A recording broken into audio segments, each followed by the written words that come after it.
Colorado, number 10 against number 22, Washington State.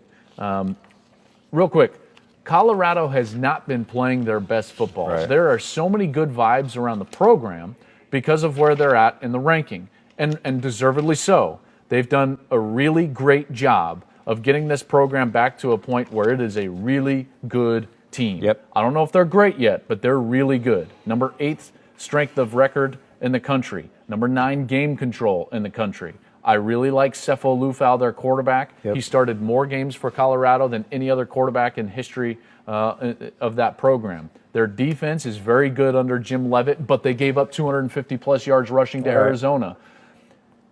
I still think that Colorado is vulnerable. That being said, they could absolutely beat Washington State in Boulder. Sure.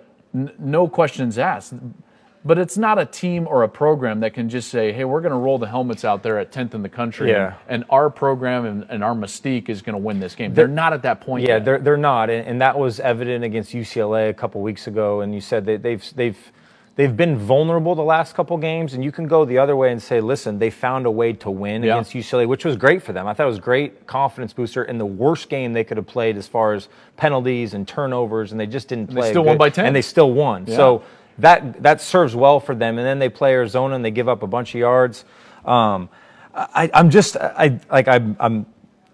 saying this because you went there, but I'm happy for them. They've earned it. They deserve it. But again, they don't have a win against a ranked team minus Stanford, who just got in. So they have that one win. They lost to the 2 best teams on their schedule, USC and Michigan. But the way that Michigan and USC are playing, exactly. So it helps them out. It does help them out in the ranking sense.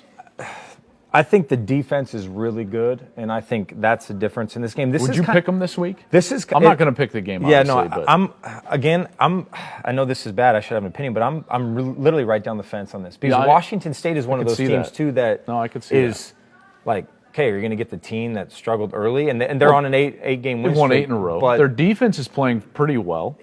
And Alex Grinch is just one of those things. I think both teams are like, God, they look really good, but then sometimes it's like, I just don't know, So I have to let this sink in a little bit. I would give the edge Colorado just because the experience, the defense is much better. They're at home. And I think the fact that the last 2 weeks they have been a little more vulnerable, they struggled, I think they understand that they're not invincible. Even though they're number 10, I don't even think it's generous. I think they're deserving that they need to go out and continue to play that way.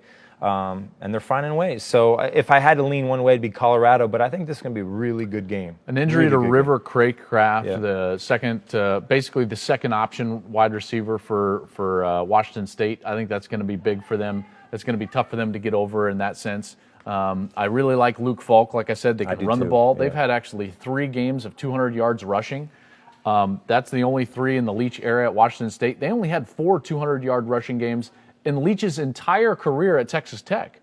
So there's a bit of a shift of philosophy going on with Leach and his offense and Washington State. That's going to be a great game. We've got it for you on Fox, on the network, on Saturdays. Brought to you by Dr. Pepper. It's a college football tradition.